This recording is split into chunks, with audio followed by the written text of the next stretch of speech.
So student, this is our last lecture, classification of soil. We will study, watch this video very carefully. So alluvial soil is a very important soil. The entire northern plains are made up of alluvial soil. These have been deposited by the important Himalayan rivers system, Indus, Ganga, Brahmaputra. Alluvial soil is also found in the eastern coastal plains, particularly in the deltas, as you see in the map. These are associated by the river Mahanadi, Krishna, Godavari River, Kaveri River.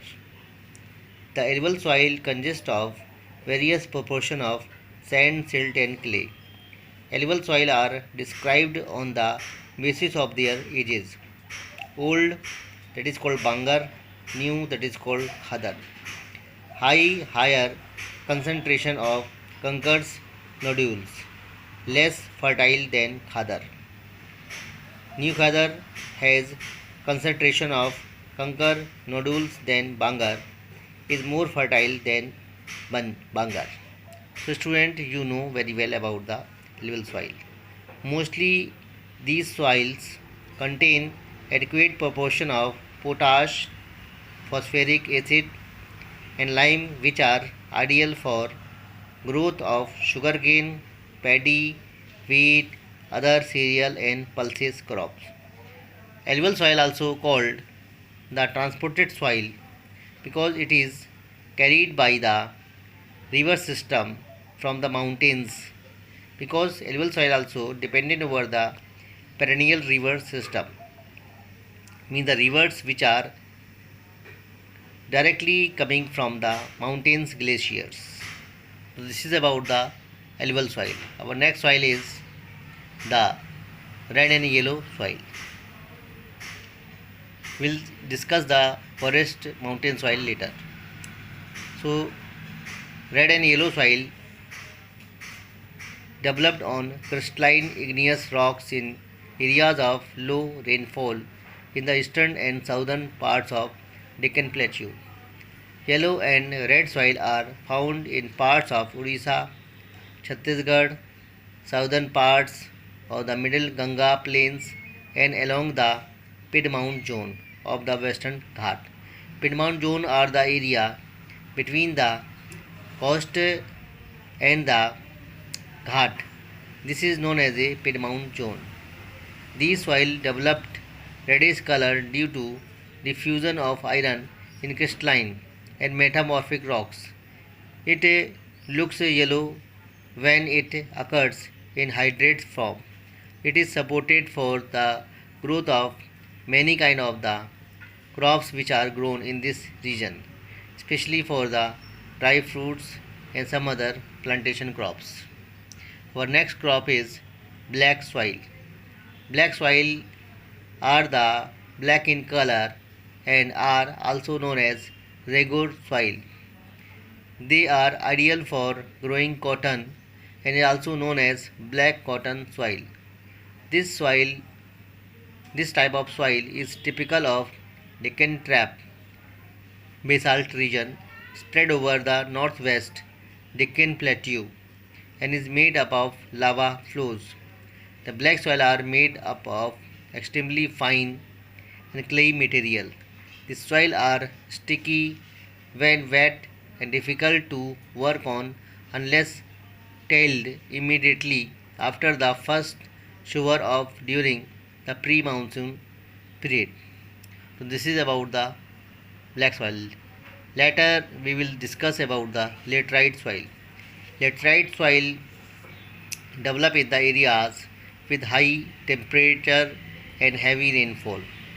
This soil is suitable for cultivation with adequate doses of manures and fertilizer.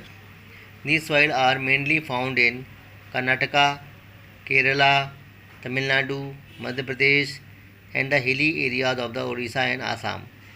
After adopting appropriate soil conservative techniques, particularly in the hilly areas of Karnataka, Kerala and Tamil Nadu, the soil is very useful for growing tea and coffee.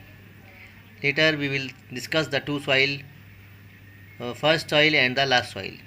In the first we will see the forest and mountain soil. Forest and mountain soil. It is very important soil for the country. It is in the region of mountains area, and this soil is become very important for the country. But this soil is not having the good quality of the fertility power, so it is supported only for the, we will say, vegetation of the mountain region, and this is not supported for the agriculture. Last soil we are discussing here, arid soil. Arid soil range from red to brown color. When it red to brown in color due to the kind of temperature, because humidity is very less, due to the growing sunshine, it become red to brown. They are generally sandy in texture and saline in nature. In some areas, the salt content is very high, and common salt is obtained by the evaporation of the water. The bottom layer of the conker restricts the infiltration of water. After proper irrigation, these soil become cultivable, as has been in the case western Rajasthan, where we have seen the quality of soil become more in rich, you will say, properties. So this soil become very important. Now we will see the areas of the soil. You will see the forest and mountain soil which are found in the state like the Jammu Kashmir, Himachal Pradesh, some parts of northern Punjab, and northern Himachal Pradesh. These are the area where you can find the soil. Next soil is the alluvial soil. Alluvial soil can be seen in the some parts of Gujarat, means western part of Gujarat, western part of Maharashtra, and the you will say western part of Rajasthan, western part of Haryana, and the complete western part of UP to the eastern part of UP, Bihar, Jharkhand, some parts of you will say the western part of um some Jharkhand, West Bengal, Odisha, means whole the eastern Ghat you will find the kind of alluvial soil. And then red and yellow soil. Red and yellow soil